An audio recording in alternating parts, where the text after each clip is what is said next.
गेली 3 दिवसापर्यंत या रामकथेचा विचार केला आणि कालपर्यंत आपण कथा त्या ठिकाणी श्रवण केली.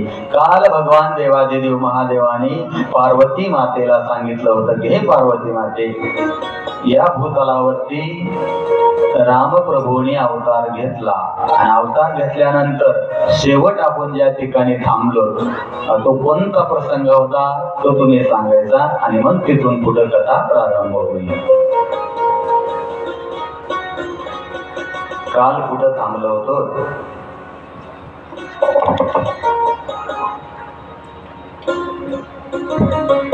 मोठ्याने बोला बोला बोला.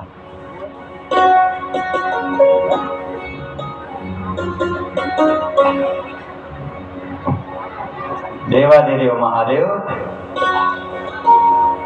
बालरूप पाहण्यासाठी अयोध्यामध्ये आले आहे का नाही. एक योगी आयो रे तेरे को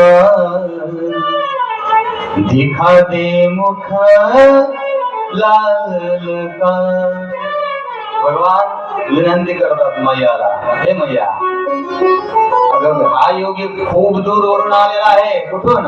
कैलास पर्वतावरून आलेला आहे. का? कारण फक्त एकदा तुझ्या लल्लाचं मुख मला पाहू दे. आणि मग काल आपण पाहिलं देवादिदेव महादेव कशा पद्धतीने महलापर्यंत पोहोचलेले आहेत. आता पहा